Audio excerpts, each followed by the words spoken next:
तर नमस्कार मित्रांनो, आता मी चाललेलो आहोत शाळेमध्ये. या तुम्हाला शाळा दाखवतो. ही रहाटणीची शाळा आहे. महानगरपालिकेच्या शाळेमध्ये आपण आहोत. महानगरपालिकेच्या मुलांना खूप चांगल्या शाळा मिळाल्या पाहिजेत, खूप चांगल्या संधी मिळाल्या पाहिजेत. जशी वाकडला महानगरपालिकेने 4.5 एकरामध्ये शाळा बांधली आहे, तशाच प्रकारची महानगरपालिकेच्या वतीने इथं शाळा होऊ शकते. ऑलरेडी इथे ही शाळा आहे. सुमन बारकू नखाते यांच्या नावाने प्राथमिक कन्या शाळा क्रमांक 55 रहाटणी, ही अशी शाळा आहे. इथे आता 500 मुलं जवळपास शिकतात. ही इमारत आहे.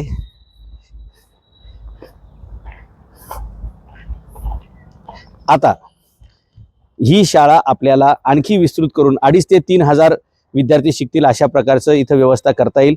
या परिसरात 2-2, 4-4 किलोमीटर पर्यंत मुलांना मराठी शाळा शिकण्यासाठी उपलब्ध नाही.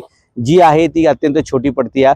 आणि जिथं मोठ्या शाळांची जागा आहेत किंवा चांगल्या बांधलेल्या आहेत, त्या यापूर्वीचे भ्रष्ट कमिशनर शेखर सिंग यांच्या मर्जीतील एक आकांक्षा फाउंडेशन म्हणून त्यांच्या कोण मित्राची का नातेवाईकाची आहे, त्याला द्यायचा महापालिकेत सपाटा लावला. हे सगळं थांबलं पाहिजे. महानगरपालिकेच्या जागा गोरगरिबांच्या मुलांना शिकण्यासाठी त्या त्यांच्यासाठी राहिल्या पाहिजेत. तर ही शाळा आहे आणि शाळेच्या बाजूला हा एक प्लॉट आहे. तिकडे पलीकडे म्हणजे त्या ज्या 2 महिला चालल्या आहेत त्याच्या पलीकडे जी भिंत आहे पार तिथपर्यंत हे महानगरपालिकेच्या शाळेचे जागेचं आरक्षण आहे. ओके, एवढा सगळा परिसर आपण जर एकत्र केला तर खूप चांगली शाळा महानगरपालिकेच्या विद्यार्थ्यांना मिळू शकते. आणि रहाटणी गावामध्ये अशा प्रकारची आरक्षणं गट क्रमांक 652, 655, 644, 646 आणि 640 म्हणजे रहाटणी एकट्या प्रभागामध्ये 5 शाळा बनू शकतात, एवढी आरक्षण इथे आहेत. बरोबर. आता ही शाळा होण्यासाठी जी जागा ताब्यात पाहिजे त्यासाठी सुद्धा त्याच्या संदर्भातलं सुद्धा पत्र आहे 29/8/2024 की या जागेची मोजणी झालेली आहे आणि मोजणी करून ही जागा पालिकेच्या आता ताब्यात आहे. मग जागा पालिकेची आहे, पालिकेच्या ताब्यात आहे. मग आता पालिकेला इथं शाळा बांधण्यामध्ये काही अडचण नसली पाहिजे. आणि महानगरपालिकेच्या शिक्षण समितीनं, स्टँडिंग कमिटीनं आणि महापौरांनी या ठिकाणी लवकरात लवकर दौरा करावा आणि त्यानुसार या ठिकाणी एक नवीन सुसज्ज शाळा आपल्याला बनवता येईल.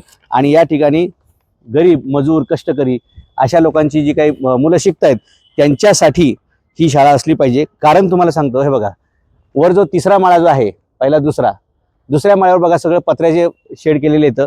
आता एवढ्या गरमीमध्ये जर ही मुलं शिकतील तर ती मरून जातील ना. म्हणजे कशा प्रकारे आणि कितीतरी वर्षापासून पत्र्याच्या शाळेमध्ये ती पोरं शिकतायत.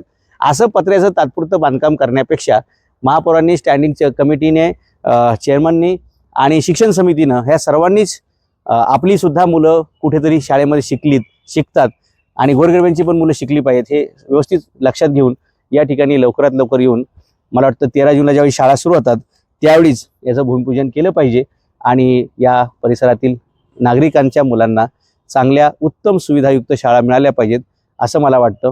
या रहाटणी गावामध्ये 5 ठिकाणी आरक्षण आहेत, आणखी 4 शाळा होऊ शकतात अशा प्रकारची परिस्थिती. आणि या संदर्भातलं पालिकेशी झालेलं पत्रव्यवहार जो आहे तो सुद्धा आम्ही तुम्हाला टाकू. याच्यामध्ये एक पत्र ममता शिंदे यांना दिलेलं आहे, त्यांचं पत्र आहे. आणि एक इथले स्थानिक आमदार शंकर जगताप साहेब यांचं एक पत्र आहे की पालिकेची ही जागा आहे, शाळेची जागा आहे, शाळेसाठी राखीव आहे, मोकळाच भूखंड ओसाड पडलेला आहे, त्याला किमान सीमा भिंत तरी बांधून घ्या जेणेकरून इतर कोणी अतिक्रमण करून ती जागा बळकावणार नाही. अशा प्रकारचं शंकर शेठ जगताप यांचं सुद्धा पत्र आहे.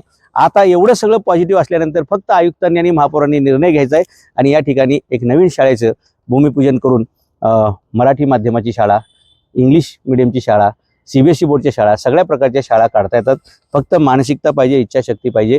आणि या परिसरातील आणि या पालिका क्षेत्रात राहणाऱ्या तमाम 30 लाख गोरगरिबांच्या वतीनं आम्ही महापौरांना, आयुक्तांना आणि स्टँडिंगच्या चेअरमन, शिक्षण समितीचे चेअरमन या सगळ्यांना विनंती करतो की लवकरात लवकर इकडे दौरा करा.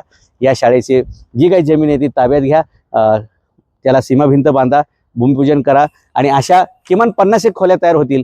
तेथे गरिबांच्या मुलांना शिकता येईल. ते शिकण्याची संधी तयार करा. आपल्याला राजश्री शाहू महाराज, आपल्याला महात्मा ज्योतिबा फुले, कर्मवीर भाऊराव पाटील, महर्षी धोंडो कर्वे अशा मोठमोठ्या शिक्षण सम्राट म्हणणार नाही मी, शिक्षण महर्षींचा आपल्याकडे वारसा आहे, तो चालवण्याची ही संधी. आणि म्हणून महानगरपालिकेने, आयुक्तांनी पण लवकरात लवकर इथे दौरा करावा आणि जी गरिबांची मुलं हे पत्र्यामध्ये शिकतायत त्या पत्र्याच्या ऐवजी त्यांना चांगले पक्क्या इमारतीमध्ये शिक्षण मिळेल अशा प्रकारचं पाहायला पाहिजे. अशाच प्रकारची मोहीम आम्ही पूर्ण पिंपरी-चिंचवड महापालिकेमध्ये करणार आहोत. ज्या ज्या ठिकाणी शैक्षणिक आरक्षण आहे त्या ठिकाणी महापालिकेनंच शाळा बांधल्या पाहिजेत. महानगरपालिकेच्या जागेवर महापालिकेने शाळा बांधून खाजगी पुढाऱ्यांना आणि बिल्डरांना आणि उद्योजकांना द्यायचं दुकान आता बंद करणार आहोत आपण.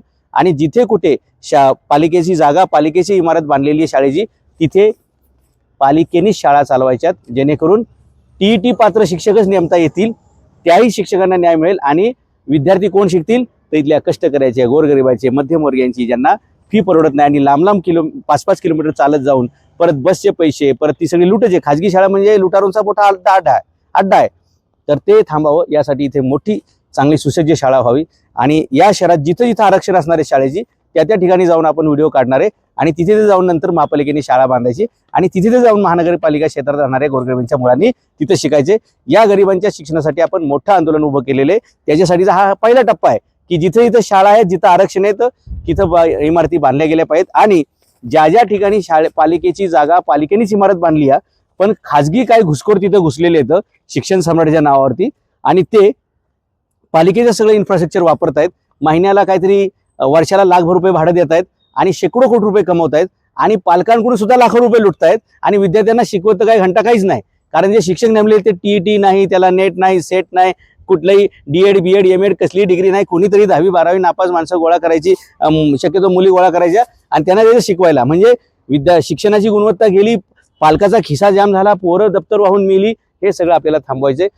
पालिकेच्या जागा, पालिकेच्याच इमारती, पालिकेच्याच शाळा असल्या पाहिजेत असा आमचा आग्रह आहे आणि पूर्ण महापालिका क्षेत्रातील सर्वच जागा आम्ही पालिकेला शोधून दाखवणार आहे की ह्या पालिकेच्या जागा घ्या ताब्यात, बांधा शाळा आणि गरिबांच्या मुलांना शिकू द्या. आणि ज्या जागेवरती आता खाजगी शाळा आहेत, म्हणजे पालिकेची जागा पालिकेने इमारत बांधली पण खाजगी दुकानदारी चालू आहे, ते सुद्धा आम्ही बंद करणार आहोत. धन्यवाद.